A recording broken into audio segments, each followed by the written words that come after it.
Put on your favorite game day gear because college football is heating up and FanDuel wants you to get in on the action. Right now, new customers can get no sweat first bet up to $1,000. That's $1,000 back in free bets if your first bet doesn't win. There's so many different ways to bet on college football. Bet on the money line, spread, and who you think will win it all with national championship futures. If you've been thinking about joining FanDuel, now is the perfect time to give it a shot. The app is so easy to use. They're always hooking you up with great promotions. And when you win, you'll get paid fast.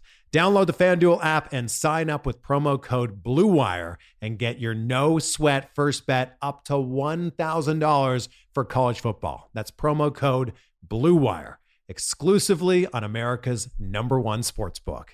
21 or older and present in Arizona. First online real money wager only. Refund issued as non-withdrawable free bets that expires in 14 days. Restrictions apply. See terms at sportsbook.fanduel.com. Gambling problem? Call 1-800-NEXT-STEP or text NEXT-STEP to 53342.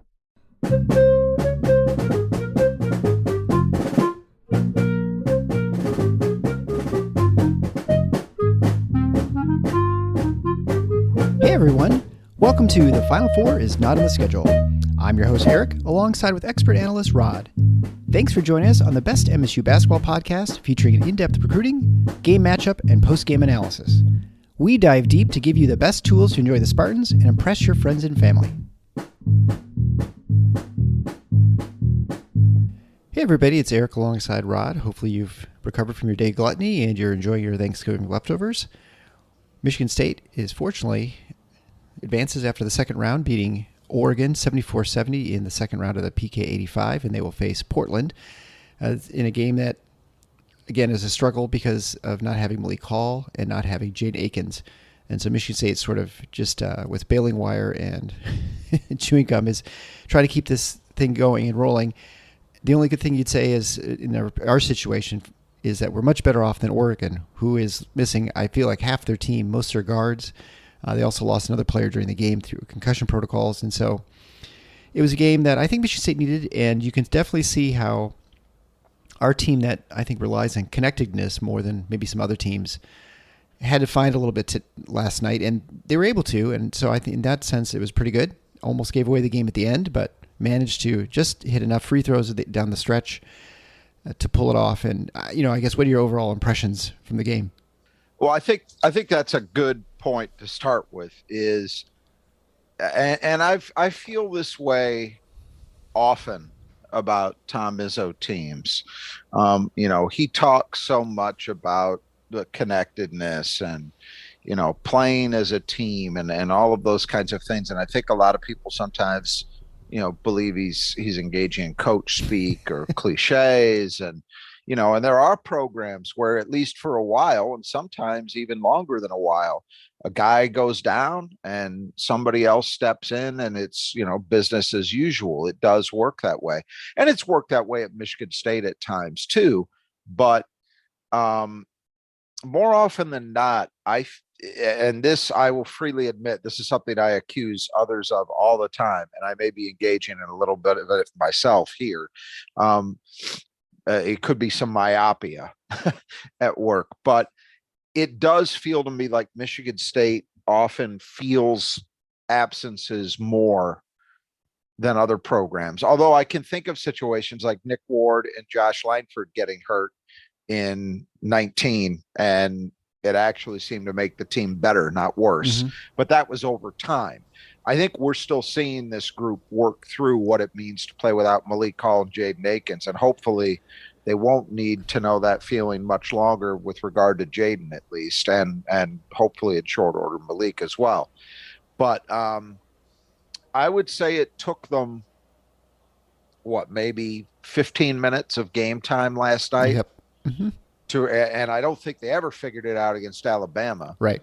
But it took them about 15 minutes to really figure out how to play without those guys. And then when they did, once they figured that out, I think it looked a lot better. Certainly not perfect, but I give a lot of credit for that to two guys, one in particular who didn't do a lot on the stat sheet, But if you notice when Michigan State made that, I think it was a 15-0 run. 14, yeah, because they took it away 3-2. But yeah. Oh, that's right, because they took the point away from Pierre Brooks. The lineup, if I recall correctly, was Walker, Brooks, Hauser, and then Trey Holloman and Jackson Kohler. Yep. And I want to give credit to those two guys. I thought Jackson, again, really showed up and showed off some of that offensive ability that, we've been talking about here since he committed. You see what he's capable of doing in the post. But the thing I really want to give him credit for is that I think he's making strides defensively. And I've seen Izzo talk about it. Izzo has mentioned that he's working his ass off in the film room. And that's exactly what he has to do, because a kid like Jackson Kohler is never going to suddenly develop quick feet, great lateral movement physically. It's just not going to happen. He can make improvements, certainly, as he gets in better condition, as he works at it, but that's not where he's going to get where he needs to be, changing physical attributes that probably won't change very much. It's about the mental side of the game, being able to anticipate what opponents are going to do and beating them to the punch that way. That is exactly the model that guys like Denzel Valentine, Bryn Forbes, Derek Nix, to use a guy who played his position, that's the model those guys have used. And it's there for him. And I think he's already showing really, really, really good indications that he wants to be good, which is the biggest part of it. And he's putting in the time to get better. And I think he is getting better. He's still got a long way to go, but I'm pretty happy with what we've seen from Jackson Kohler over these two games so far. But then the other guy, the guy that I really, really thought made the difference during that run last night, was Trey Holloman, and he didn't score a point. Yeah. But his perimeter defense, you watch the way the only thing I'm critical of is that they kind of called the dogs off after that stretch. In the second half, when he got in and the other MSU guards didn't continue to really get into Oregon's backcourt the way I think they could have, because during that stretch, Trey Holloman was really up in the guy he was guarding's face and just completely took Oregon out of any rhythm they had. I thought I was just really, really impressed by him. He had that flyby block. Yep. Which kind of stood out, but that was only the loudest play. It wasn't the stuff that really got me excited. It was his possession to possession defense and the energy he brought. I was just really impressed. And I think that was the stretch where you saw Michigan State not only get back into the game, but get a lead that, they didn't necessarily keep. The game went back and forth a bit in the second half, but you could tell that Michigan State had finally figured some things out. And then before we move into the rest of it, the injuries, that's the other thing I want to keep in mind. I said last night after it was over that game was a classic case of survival. Yeah. Because that's really all it was. It was surviving it. We know Michigan State's injury problems. Oregon's are dwarfing it right now. And as you mentioned, on top of everything else, they lose N'Faly Dante, their other 7-footer besides Ware, fairly early in the game to concussion protocol. And that was serious because if you recall, he couldn't even make it over to the bench. So this wasn't one of those things where like, oh, they're babying him, he's fine. I mean, he got his bell rung, clearly. So they did the right thing, but it just makes it impossible. And then they lost another big kid for part of the game. They had another guy go to the locker room. They had down the stretch, Ware came up with cramps, and had to miss a possession. I mean, big possessions when the game was there to be won or lost. It's just terrible for them. And this is the thing about this win that hopefully is going to be a good development for Michigan State. At the end of the year, the committee is not going to likely to go back and say, well, Michigan State won, but Oregon was down X number of guys, blah, blah, blah. If Oregon gets healthy and has a strong season in the Pac-12, which I think they're equipped to do. I don't think they'll be as good as Arizona, but I think they can compete with, UCLA and anybody else in that league. I would expect Oregon to have a good year based on what I saw from the guys who actually did play. This game is still going to potentially be a very meaningful win for MSU in terms of seeding purposes. I mean, it already is in that it's a Power 5 opponent, but if Oregon is an NCAA tournament team, that's going to be a nice feather in their cap. So keep that in mind. If you're an MSU fan right now, you want to root for teams like, and the schedule certainly looks different with the way things have gone, but you want it thus far, but you want to root for Oregon, Villanova, Gonzaga, Kentucky. You want to root for these teams. Villanova kind of in a similar spot to Michigan State, except they haven't been able to get any wins, or not many, during this stretch where they're playing without their top two guys. And it's certainly hurt them. They're staring 0-3 in this field in the face if they don't win tomorrow against Oregon. So you want to hope that both Oregon and Villanova start to get healthy and start to rack up wins, because that'll make Michigan State's position better. But yeah, survival. That's what I would say in an overarching sense. And the key, of course, was that this win was to avoid playing Villanova again, which I don't think anyone really wants to play. And certainly, wounded or not, yeah, you don't want to play a team, especially so soon after you just played them at home. And yeah, definitely the fact that Michigan State pulled this win off is, I think, key to having good vibes coming out of this, because we're seeing lots of extra playing time from Pierre Brooks, obviously, and then, as you mentioned, Trey Holloman in the freshman. So I guess let's talk about the center position, because I think we haven't spent much time at it talking about the last couple games. Sissoko got into early foul trouble, which is what we worried about coming into the season. Could he stay out of foul trouble? He got into early foul trouble, and I think we both feel that Cooper and Kohler were able to sort of hold down the fort and survive. And maybe do well, at times. So, and it was important. Jackson, I think, ended up with 6 points and 3 rebounds. I think he had all of that in the first half. Yeah. That when Madi couldn't play, that was critical. And Carson Cooper got a bucket, and didn't look out of place, didn't really get taken to school. So holding it down is a good way of putting it. They really were critical in that first half, keep allowing Michigan State to stay in contact, keep afloat, and then eventually make a push to take the lead into the break. Very, very important.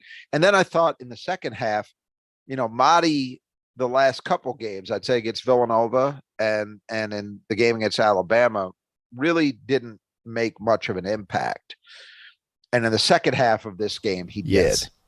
You saw the things that you like about Mady Sissoko. They got him loose on a rim dive for a dunk again. I thought he played good defense. I thought he rebounded well. He didn't have any rebounds at halftime. And looking at the stats really quickly, 5. He ended up with 5. So that's a strong second half from Mady on the boards. But most important of all, he hit, you mentioned it at the outset, what ultimately won the game for Michigan State is down the stretch where they were once again making mistakes to let an opponent back in. What they did do positively is they hit their free throws, and they had a stretch late of 6 straight from AJ Hoggard, Mady Sissoko, and then Tyson Walker to nail it down. And the first 2 of those guys, they've shot better, certainly much better than they did last season, but I'm not sure they're the first 2 names you want at the line in those situations, particularly Mady. And yet, he stepped up and he nailed them. And that's becoming, you at least I'll speak for myself. I'm not going to say again that he's the first guy I want to nominate to go to the line, but he's done it now long enough that I feel a reasonable comfort level. I feel a big man comfort level with him at the line. Let's put it in that context, Yeah. I certainly feel at least like, a Nick Ward comfort level with him at the line, which again doesn't mean that it's automatic, but it does mean you're not necessarily looking at two bricks either. But overall, yeah, I think Marty clearly responded with the best half of basketball he's played in, at least a couple of weeks in the second half. So that's good. And the first half, the other two guys, did their parts and really helped contribute to this win. And so then two other people we'll talk about, I think, well, maybe three. So I think, Joey Hauser had a solid game. I don't think there's much to say except that he just played the way we hope he plays. He played 38 minutes. He had a double-double. 18. I'm objecting to that. Okay. He was way better than solid. Yeah, okay. He was huge. Fair enough. He was huge. Yeah. And I think he played well defensively too. Right, yeah. 18 of 10, 4 offensive rebounds, 6 defensive rebounds, 7 of 8 from the field, 4 of 8 from 3, and only 1 turnover. 3 assists too. I thought he did a nice job of playmaking. Joey Hauser, the only thing negative you could say about Joey Hauser's season thus far is he's had a couple of moments, the Gonzaga game and then the Alabama game, where he just, for whatever reason, hasn't been able to get in the flow and produce. Other than that, in the other 4 games, he's been outstanding, and he was outstanding in this one for sure. Look, Michigan State needs this Joey Hauser. When they have this Joey Hauser, they are an extremely difficult team to beat. And right now they need this Joey Hauser because, and when we get to talk about Pierre Brooks, I'll turn back to this point. But, when you're down 2 of your top 6 players, you're probably going to be in a position where you've got to kind of look around and say, okay, where are our points coming from? And Michigan State is definitely in that position. So in a normal game, you could say, the Gonzaga game is a good example. Joey Hauser gives you next to nothing, and Michigan State was right there. Why? Because they had contributions from a lot of other people. Well, now you're down Malik, you're down Jaden Akins. You don't have as many people. I mean, I give great credit, as we've been talking about, to Trey Holloman, let's say. Jason Whitens played briefly in the first half, got in there and got 3 rebounds, threw his body around, made his presence felt, right? That's great. But those guys aren't likely going to give you a 15-point offensive explosion. Right. So you've got to lean on guys like Hauser. Right now, they can't afford to have a no-show Joey Hauser until they're back at full strength. They really need this Joey Hauser or something close to it, especially in terms of the 3-point shooting. They really need that production. And again, you lose Hall and Akins, you're losing 2 guys that you're looking to not just to score, but to be shooters for you. So again, you say, where's the shooting coming from? Well, it's got to come from Joey in part. So I thought he played really well. Big game. And the rebounding was immense. Oregon, even with the injuries, Oregon is still pretty big. Yeah. They had to be because their guards are all hurt other than Richardson. But Michigan State went toe-to-toe with them. I mean, they were essentially dead even with Oregon on the glass. So that was big, and Joey was a huge part of that. No question. I mean, well, let's talk about Tyson Walker, who continues to have. I think this is the Tyson Walker we're going to get this season. I think there's no question that he's aggressive. He's, playing 36 minutes. Yeah. Hopefully, he's not going to be playing 36 later this year as people come back. But 6 of 14 from the field, 2 of 5 from 3, 4 of 4 from the line, a couple rebounds, 8 assists, 1 turnover. Finished and a steal, and finished with 18 points. I mean, he kept us floating just like an Alabama game too. Yep. And made big plays down the stretch. He hit those last 2 free throws, but there was also, I think he had MSU's last basket from the floor as well on a mid-range, like a 10, 12-foot jumper from the top of the key, free throw line, top of the key. He was immense, 8 assists to 1 turnover. And I want to say something quickly about that. This game, sometimes Tyson Walker is not overall quite the playmaker that AJ Hoggard can be. Tyson is a good solid point guard, generally makes good decisions with the ball. His assist numbers are usually healthy, but I would say, I will see if you agree with this. Oftentimes, Tyson's assists tend to be more of he was the guy who made the pass that led to the basket rather than he made that basket for somebody else variety. Not all the time. Right. He had a couple of those lobs to Sissoko in the Kentucky game. I'm not saying he's incapable of doing it, but I think he does less of that on balance than Hoggard does. Not the case in this game. I thought he was playmaking. He was during that run that Michigan State got back in the game and took the lead in the first half. Tyson Walker had 4 assists during that run. So half of his assists came during that 14-0 run. And he was making plays for people. He was getting himself into traffic, forcing the defense to collapse, kicking the ball out for open looks. He was outstanding. It was he's one of the few guys that I think could feel good about his performance against Alabama. Yep. And then he backed it up with this. If he has a decent game against Portland, I'm not positive if they name an all-tournament team in this thing. These tournaments usually do, and it's not that big a thing. But assuming there is one, he's on track to be there. You'd think so, yeah, for sure. Because he's played really, really well. Pierre Brooks. He played 34 minutes. I think that's even more than he played last game. 6 of 16 from the field, 3 of 11 from 3, and he had 2 threes I think were turned into 2, so he looked like he'd hit 5.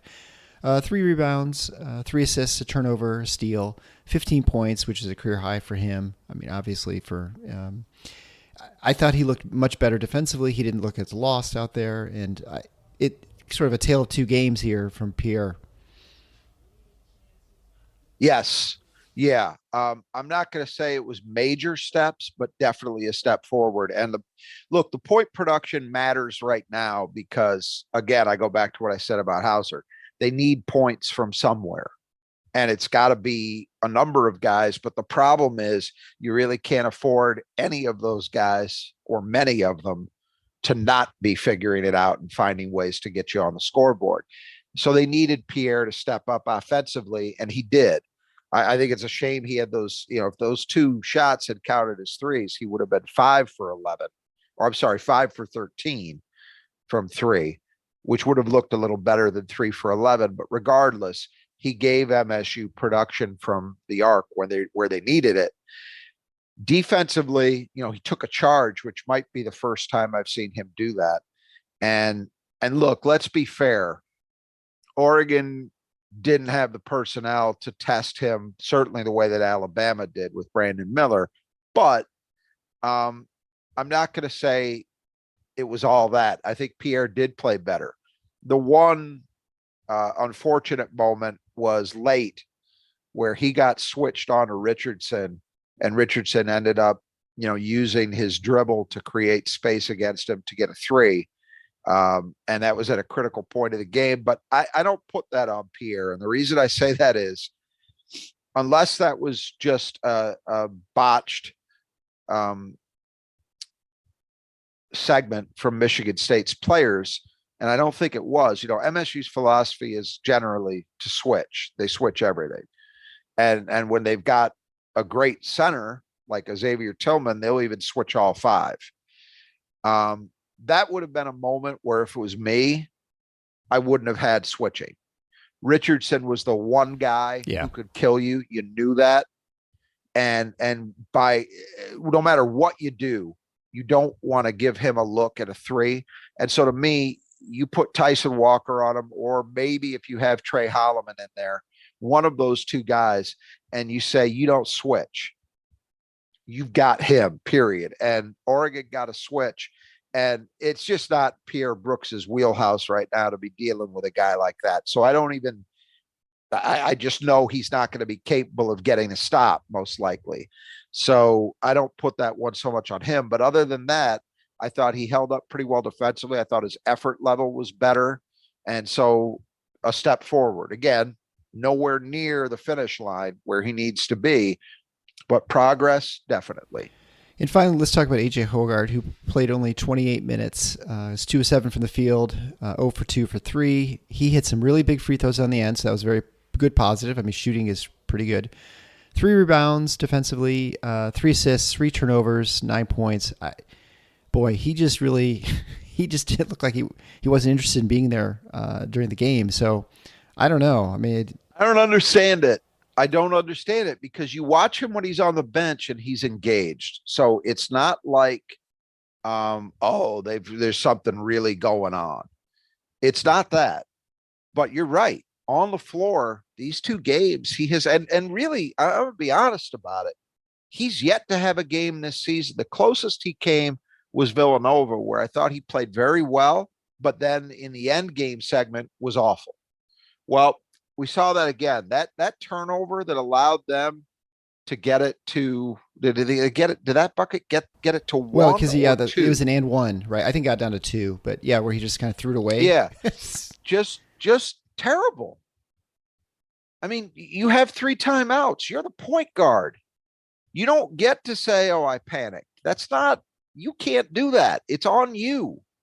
You are a leader of this team, literally, because they put the ball in your hands so much.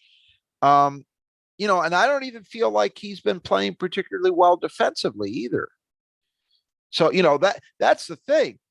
And I was thinking this during the end segment of the game where Richardson was really keeping Oregon alive. Ideally, because Tyson Walker, we know, is a great defender, but give Richardson credit. I think Richardson found ways during segments in that stretch to use his size advantage over Tyson. Right. He'd get Tyson inside. There were a couple times where he did that, right? And I'm not going to blame Tyson. Tyson played it reasonably well defensively. He just didn't have the size to stop him. Well, ideally, you would have switched, and they don't have Jaden Akins as an option right now, who's another guy who could have solved that potentially. But they do have AJ Hoggard. And you would love to say, hey, all right, let's switch. Let's have AJ guard him. We've seen AJ Hoggard absolutely frustrate very, very good players, better players than Will Richardson, I might add. But they didn't do it, and I don't fault Izzo for not doing it because I don't feel AJ Hoggard is in a spot mentally where he's capable of doing. That's what you'd like to do. You've got a bigger guard. They've got a bigger guard who's using his size to go off. Put your bigger guard on him, right? Seems pretty simple. They don't have that option right now because AJ's not locked in.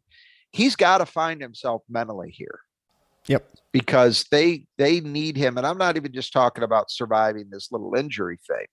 I'm just talking about generally. If they want to get where they want to go, AJ Hoggard's got to be a lot closer to the best version of himself. I give him credit for hitting the free throws. That's a big deal. He was 5 for 6 from the line in this game, so his improved free throw shooting continues. But man, the turnovers, the body language at times on the court, it's got to change. And I'll say this, the more performances that Trey Holloman gives, like the one he gave last night, the shorter AJ's leash is going to get. I've seen it before. There's if he thinks he's got endless opportunity to go out there and play the way he's been playing, he better think again. Because when Jaden Akins and Malik are healthy, he very definitely will have the option of turning to Trey Holloman and saying, all right, we're not getting what I need from this guy. You play. And it's a shame because AJ has a set of tools that this team can really, really use. They need him to be good. He has not been good this season, in my opinion. Not really. Yeah, I think, at most, we've mentioned before, he's been good for a half or something like that, or maybe a little bit more than a half. It's between the ears. He hasn't strung 40 minutes together, not even close. No, that's true. All right, well, let's just kind of talk about, we didn't do official sort of keys of the game because we were crunched up here as we're playing back-to-back games, but I think looking overall that Michigan State shot 44% from the field, Oregon was about 42 and change. From a rebounding standpoint, we, as you mentioned, we're in toe-to-toe with a team that it's got tons of size, some but not by choice, but so it was 35 apiece. Michigan State's offensive rebounding percentage was 32%. For Oregon, it's 33, so that was pretty much a tie. And I think, and that's a win in this game, game for sure, with Oregon's size. And I think key to is you look at the assist percentage in a difference of this game versus the Alabama game. The assist percentage was 74% for Michigan State, so they had 20 assists on 27 field goals. 7. Yep. So, much better. I think last game we had like 6 or something like that. And then I think what is clearly a trend that we have to recognize is, Michigan State had 8 turnovers. It really shows you how Michigan State, when it comes to turnovers, and we've talked about this before, that a lot of it is because of the you're playing lots of players, and we're just playing really tight rotation right now, and you're just not getting a lot of the turnovers. So we had 8 turnovers, and I looked back because we were talking about how many turnovers, even in the Kentucky game, the most we've had this season is 16. And so, which is actually pretty good for this team. Usually early in the season, we hit close to 20 at least once or twice in a game. And, there's still games that we have to play. But we've been pretty good with ball security, and even with a bigger lineup. And now you see as the rotation gets even smaller, it's less. And so, Oregon only had 10 turnovers as well. So I think, a lot of things that people always worry about and harp about are not as much problems with this team. And I think the thing that one of the things we were probably the most concerned about and didn't look great in the Northern Arizona game was the rebounding. And I think I'm confident saying that this is a much, much better rebounding team that's only going to get better once Hall and Akins come back. Right. You've lost 2 of your 2 best perimeter rebounders. No question about that. You're right. And all of those things are true. It was really good to see after a 1-game vacation, Michigan State basketball offensively returning in this one. 20 assists on 27 made field goals. That's MSU basketball. And I was mentioning earlier about Tyson Walker, but he wasn't the only one. Michigan State's ball movement, once they got comfortable and got into this game, was really good. And I think it was key to the offensive improvement, because early on, they were getting quote unquote good or decent looks. They had open shots. They looked open, they were taking, but most of them were not functions of good ball movement. They were individual moves that generated a little bit of room. And a lot of those shots didn't fall. Now, some of that is bad luck, but it's funny how the ball starts going in more regularly when the ball is moving around and zipping around, and that's Michigan State basketball. It really is. And they played a much, much closer facsimile of it last night, and it was enough to help get them the win. The turnover numbers, I agree. And look, when the guy who's supposedly your point guard has almost half of them, it tells you a couple things. One, it tells you that as a team, you're doing a much better job, probably at least in part for the reason you suggest, that they're playing fewer guys. But it also says AJ Hogarth's got to get his act together. Three turnovers from him, not ideal. The rebounding we mentioned, they hung in there, which is as much as I can ask. And you're right, that should get even better when Hall and Akins are back. And I think that this isn't going to be a vintage Michigan State rebounding team. We know that's just not going to happen. But can it be a better version than we've seen the last couple of years? Yeah, I think so. And it needs to be. It really does. Going into the Big Ten, look, I mean, we won't belabor it here, but Purdue kind of handled Gonzaga last night.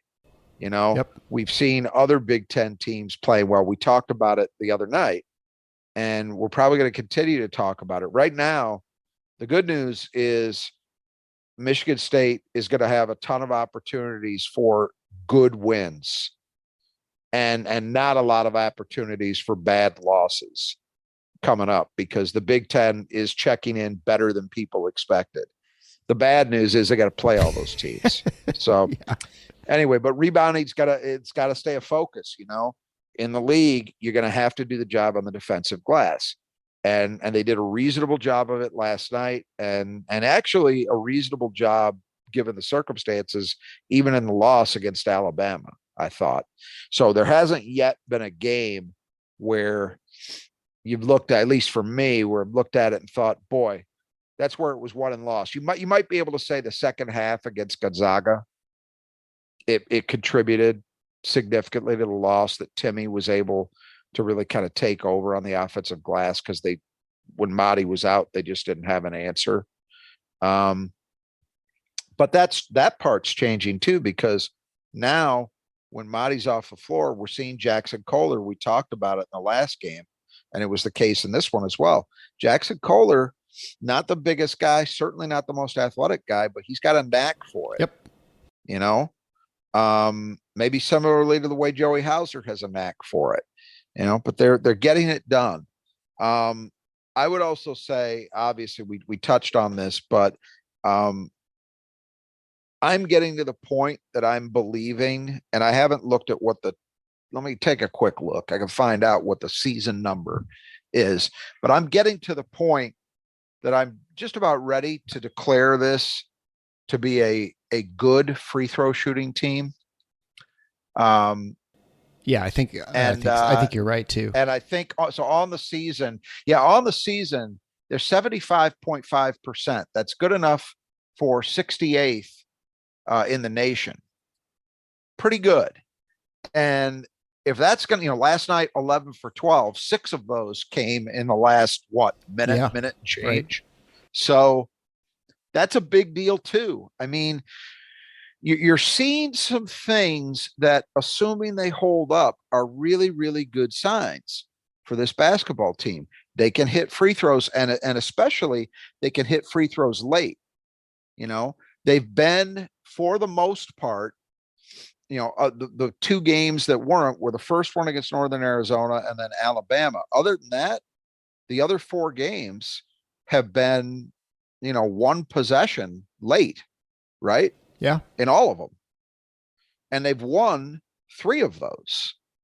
So they are figuring out, and now you could say, well, the Oregon game and the Villanova game, Michigan State created that situation itself. Fair point. But they also figured out how to get out of there with wins still.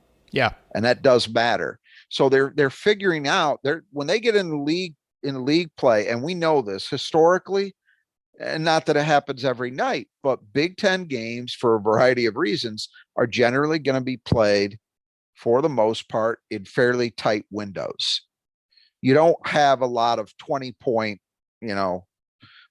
coasts in either direction. They're usually games that are there for the taking in the last 4 minutes. And so if you've already been in a lot of these kind of games, and that's the thing, not everybody will have been, teams that aren't playing the schedule that Michigan State is, I look at Indiana as an example. Indiana's had 1 tight game so far against Xavier. Other than that, they've been playing the Sisters of the Poor, and they've been blowing them out. They had another one, I think it was yesterday or the day before. Yeah. They waxed somebody by 40, but they're not playing anybody. So IU, and look, they may end up being just fine. I'm not saying it's definitive, but I would rather, heading into the league, I would rather have the experience that Michigan State is having than the one Indiana is having, where they're not getting challenged. Michigan State now, as a team, as a group, has to believe that when the chips are down and it's tight, they got no reason not to have immense confidence that they will figure it out, because they've been there repeatedly. Yeah, and you can definitely see how the narrative changes. Have they dropped those 2 games? Oh, right? yeah. You're 2-4 versus 4-2. Yes. It totally changes how they feel about themselves and how people feel about this team, for sure. Yeah, this game mattered. I mean, I'm not going to say it's a season maker either. It's not, and that would be inconsistent with the message we've been promulgating all along. That, hey, you play these games, it's great to get a level test and all those things, and the win or the loss isn't super critical either way. I still believe that, but you'd much rather have the win. There's no question about that. And again, one that I think in March could actually have some real value, regardless of the circumstances that you got it in. You have to hope that Oregon finds themselves, and I think they could. But yeah, all those things mattered. You hit free throws. You don't give the other team massive amounts of second chances. You take care of the ball.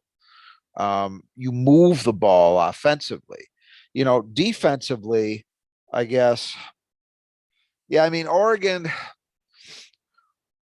shot 43% from the floor. That's not ideal. And this is a team that's really, it should be noted, has really been struggling to hit shots, in part because they haven't had their guards. That number's okay. It's not great. I didn't think Michigan State was great defensively in this game. I thought they were okay. Will Richardson, obviously 28 points, gave him up. Boy, he had a game, 28, 5, and 8 assists. He just really took him to the cleaners. But other than that, decent job. Quincy Guerrero, of course, who's been struggling all year long hitting shots, was making shots, but MSU did a nice job getting him fouled out of the game.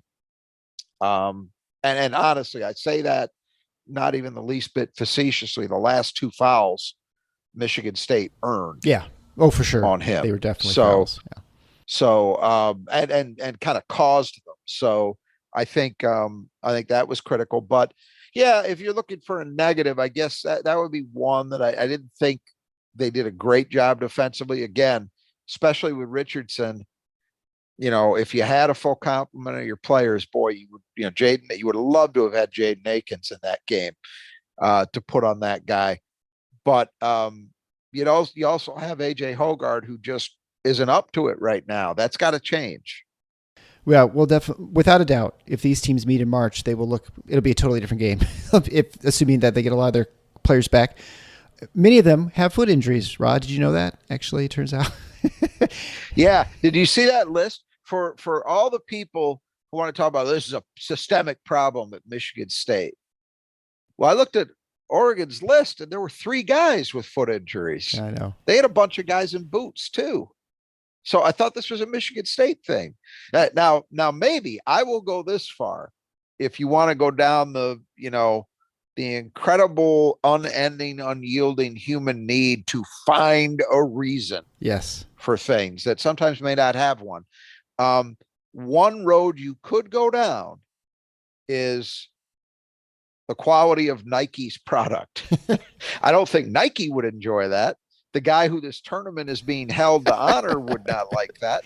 But I have, and again, I don't necessarily buy into this, but people who know a lot more than I do about shoe construction, shoe quality, I have heard comments over the years that, and mostly I've heard it in a running context, that Nike's product is not really considered to be the best in terms of quality. And so, you wonder, but I don't think there's a hell of a lot you're going to do because that shoe contract's worth a lot of money. So Michigan State's going to be wearing Nikes. Yeah. So will Oregon. Oregon will for a long time to come, for sure. But I don't know. That's the one path. I don't believe there's anything Michigan State is doing in practice, blah, blah, blah. None of that. I don't buy it for a second. You do wonder about the equipment and maybe that's something, but again, I probably tend to default more to the shit happens side of things. People think this is just this unending. I've heard people make comments every time a Michigan State player has a foot injury. They're like, oh, every year. Well, no, it's not every year. They've had some significant ones. Mateen Cleaves had a significant one in 99-2000 that he came back from. Josh Langford obviously is the outlier. That was really bad. Other than that, not a ton that I remember that were really significant. The Langford one, of course, it lingered and it was this long, drawn out drama and painful for everybody. Yeah. And I would just say this as someone in medicine, where they couldn't get an there answer. Are so many things that happen to people. We always, as human beings, we're always looking for causality, some reason for something happening. And most of the time there isn't a good reason. I mean, yeah, you can say, well, I jumped and fell and, twisted my ankle or something. But for the most part, things just happen. And it's not satisfying. You want to have answers. You want to know why you got the cancer or whatever it is. And there certainly is, but there's just no way of knowing what that answer, what it is. Except mostly it's just, you just contribute to just bad luck. And so I don't know much more than that. And there's also the other thing that I think, again, this is a lesson that I would hope we would start to learn over the last 3 years. Um, Different people react to different stimuli. Yeah. Wait for it. Differently, right?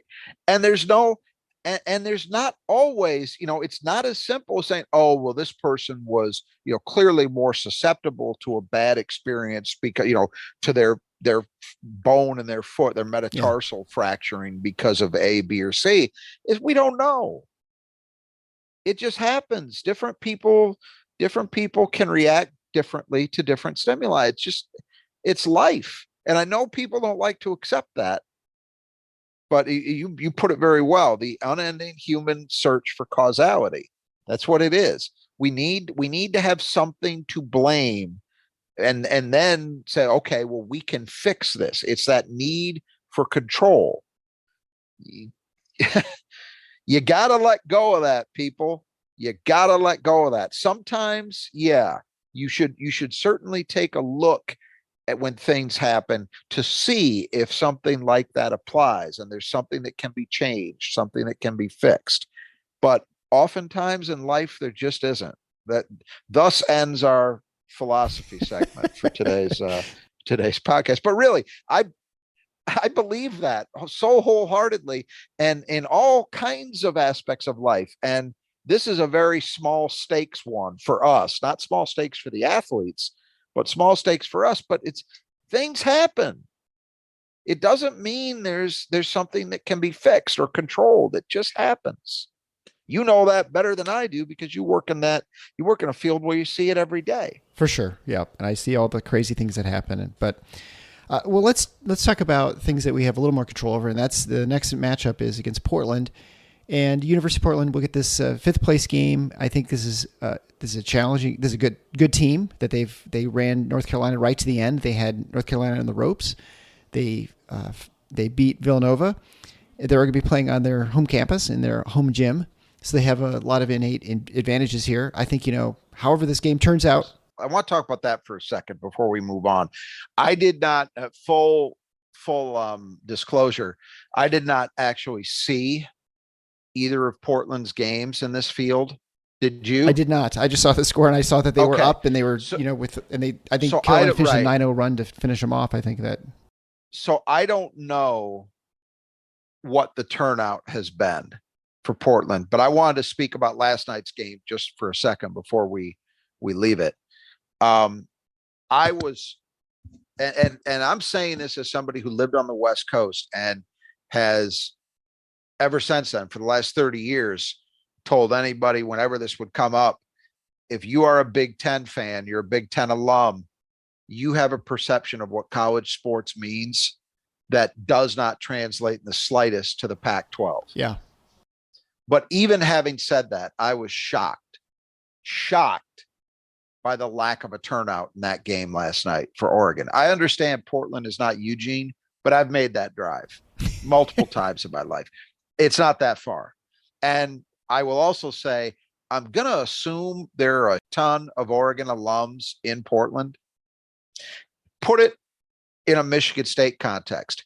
If this field were being played in Detroit and Michigan State, let's not even talk about a smaller gym like they were in last night, which was the old Portland Trailblazers gym, I believe that they were playing in last night, Veterans Coliseum. Say it was Little Caesars, whatever the capacity is in there, 18,000, 19,000. What are the odds that gym would have been full or almost entirely full and 99% people in Michigan State green and white? 90%, 100%? Yeah. For an event like this? That was pathetic. And Oregon's not the worst fan base in the Pac-12 either, by the way. So think about when you're preparing for UCLA or USC, at least in basketball, let's say, get ready. Because as a Big Ten fan, you're not used to seeing what you're going to see from those schools from time to time. Not always, but from time to time you will. I couldn't believe that. I seriously do wonder if Portland, the university, is going to have a better turnout for tomorrow's game than Oregon had last night, because they almost can't help but do that. Yeah. I think the listed attendance was only 3,600 for that game. And boy, looking around, I don't think it was that many. No, and it was a lot of Michigan State people. I mean, it's crazy. I will also just a tiny, tiny, tiny bit of justification for it, not much, but I will say this year's event to me has seemed it's felt far more thrown together than the PK80 did. PK80 had a lot of buildup. Like that felt like a big deal, going in. And then granted, it was the first time they did it. I'm not saying this one was put together in 2 weeks, but to me, it has not felt like it has the same gravitas, even though the field in both brackets is just as good as it was then. It's filled with a lot of great teams. So it's not from that front. It just has not felt like it has the same level of enthusiasm around it. And maybe that's in part what's to blame. I don't know. Yeah. But I know if that were happening in Detroit, you wouldn't have seen a crowd like that. No question. Well, let's talk about Portland then. What do you see as keys to this game and sort of what things that we need to be watched for? Well, let's take a second to frame what they've done, because most people are probably only familiar with what they've done in this tournament, which was they played North Carolina very competitively and lost. And then they beat Villanova, fairly easily. They won by 12. But they're 5-3. And the wins, other than Villanova, are not knockout wins. They beat Lewis and Clark, which both of them. I can't believe both of them. I can't believe they're counting that. I'm pretty sure Lewis and Clark is not a D1. They beat Florida A&M handily. They barely got by Portland State in what I'm sure is a giant grudge match for both schools. And then they beat Air Force, but they've lost to, besides North Carolina, they lost to Kent State by 12 on the road, and they lost to Seattle, not the Supersonics. They're not back from the dead. The Seattle University at home, they lost by 12. So let's not get carried away with the Portland Pilots being a super team. They've had a nice couple of days, for sure. They were picked 5th in the West Coast Conference, which means they should be a solid basketball team. That's obviously a good league now, where your top 3 pretty much every year tend to be Gonzaga, St. Mary's, and BYU. If you're picked 5th, you're in pretty decent company. So I'm not soft pedaling them either. I think they expect to be a solid team, and maybe even one that, if enough things break the right way for them, could maybe push for, especially if they could get into the top 4 or even top 3 in that league. Now, the way the WCC is viewed, you might have a chance at being tournament worthy. They're currently number 110 overall in KenPom. Offense is 77th, defense is 153. So certainly a better offensive team than at the other end of the floor. Michigan State is a 7-point favorite going into this game per KenPom. Haven't seen a Vegas line yet, but I would guess it's in that neighborhood. This is an experienced team. They've got a bunch of juniors, redshirt juniors that are starting. So they've been through it a little bit. Offensively, very good 3-point shooting team thus far. They're at 38.1% as a team. That's good for 45th in the country. They also shoot twos well, 54.3%. That's good for 68th. They also shoot free throws well, 77%, good for 41st. And they get there a fair amount. They're averaging almost 20 free throw attempts a game. So offensively, there are a lot of things to like. One thing that they're struggling with, though, turnovers. 21.2% of their possessions end in turnovers. That's 269th in the country. And I just want to take a look. Wow. Are you ready for a shocker? Michigan State, I wanted to check this because I hadn't looked at it before. Michigan State right now is number 108 in turnover percentage. That would be one of the best finishes in Tom Izzo program history if that held up. But obviously, there's a big difference between the two teams in that area. They also don't offensive rebound. And it's weird because looking at their roster and the guys who play, they've actually got a lot of size. Like for a team you might not expect would have a ton of size. They got a couple 6'10" guys they play, bunch of 6'8" guys, 6'6" wings, but they're only number 255 in offensive rebounding. So turnovers for them are a problem. They don't tend to get a lot of second shots, but they're a very good shooting team. So that's the concern you've got facing them. On the defensive side, not a lot of great stuff. They don't force a lot of turnovers. They're a mediocre at best defensive rebounding team, number 180 on the defensive boards. And 2-point percentage, they're really getting taken advantage of in the lane. They're number 261 in 2-point field goal percentage against. They let the opponent shoot 53% inside the arc, which is a high number. So that's not particularly good. Again, despite that size, they're not blocking a ton of shots. They're only 199th in block percentage. So I think stylistically, what I would say based on this profile is you're going to expect that they're going to shoot a lot of threes. So you're going to have to guard the arc. You're also going to be dealing with a team that can get to the line at the same time. So they can do some of that. And then defensively, they're vulnerable inside the arc. So if you're Michigan State, I think you need to be looking to get the ball around the rim, either via penetration, maybe look to do a little more posting up than you've done recently. So this might be a game where Jackson Kohler might be able to get some things done. Maybe Joey Hauser can do some things on the block. Maybe that's a way you get AJ Hoggard on track, is do some inversion stuff and let him get posted inside. But I think that that's going to be a key for attacking this team.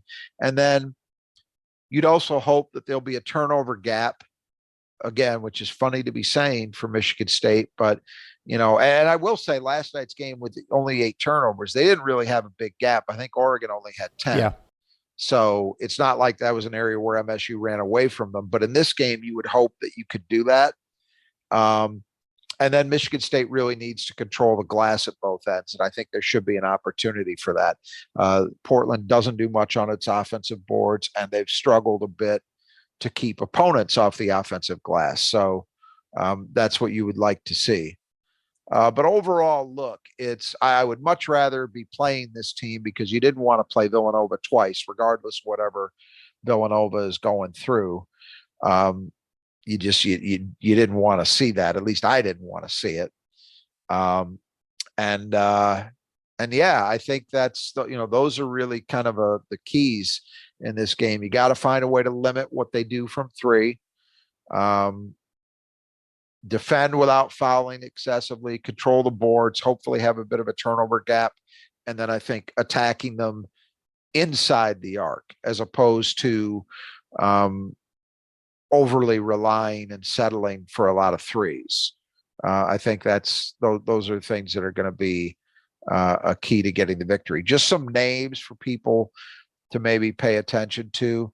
The best player thus far has been a guy named Tyler Robertson, who's kind of a load. And boy, this is a guy you'd love to have Malik call around to guard. He's 6'6", 225 pounds, kind of a swingman type. He's Australian, started his career at Eastern Washington and transferred into Portland last year. He was good last year, 15.3 points a game.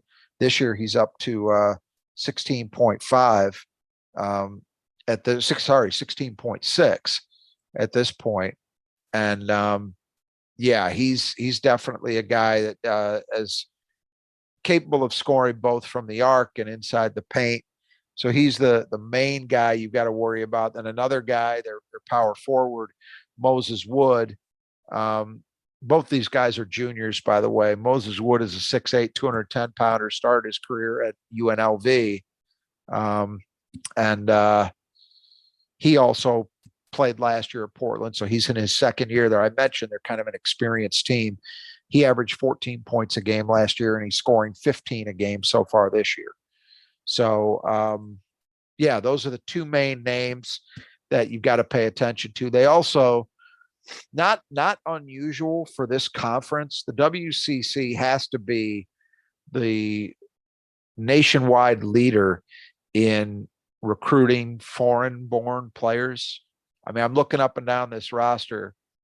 There's a Serbian, Australian, Argentinian, another Australian, Norwegian. He's a starter, Christian Soland. Montenegro, another Australian.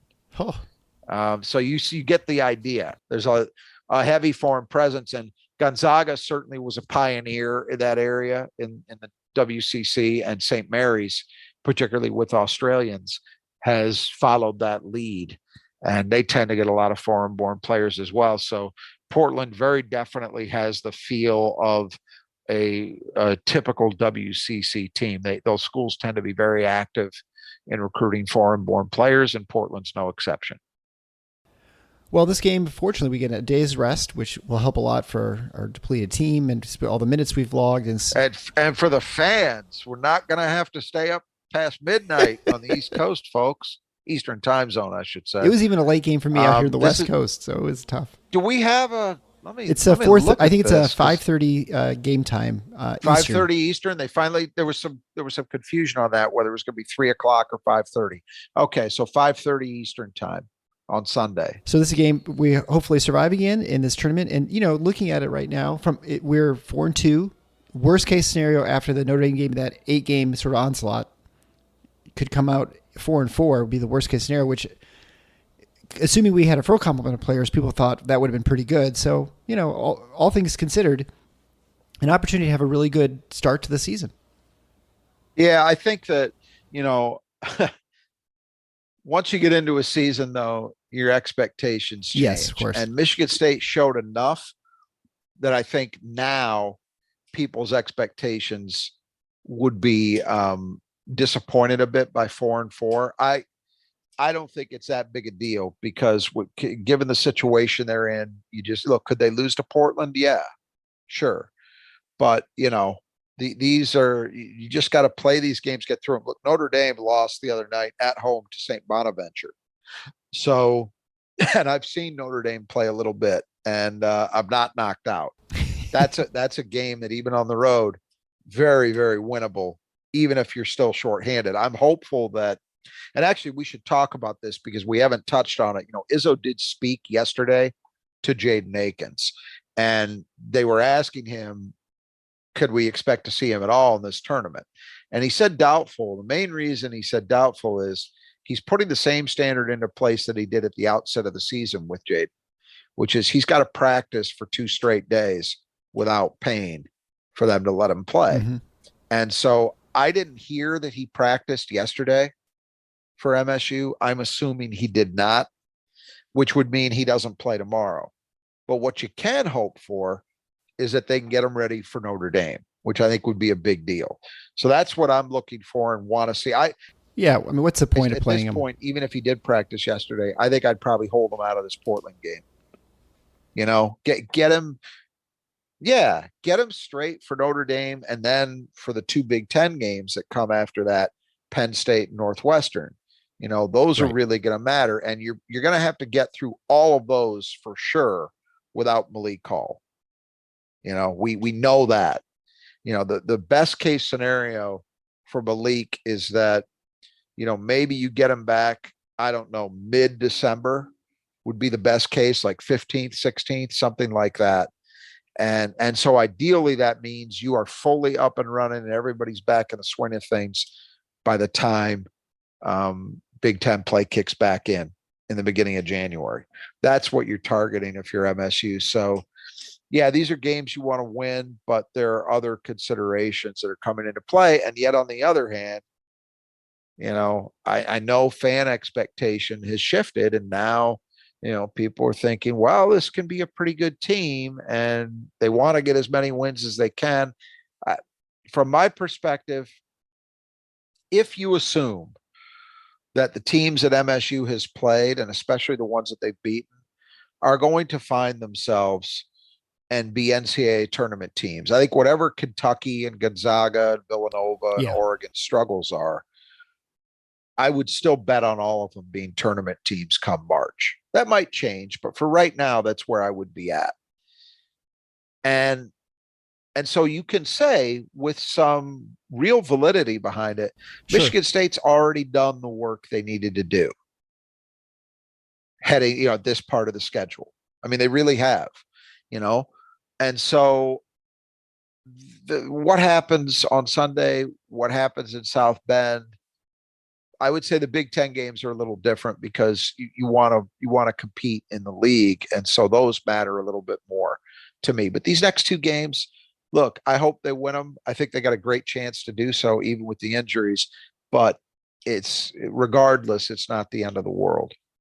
So that's my perspective. In the spirit of Thanksgiving, we'll say those games will be gravy.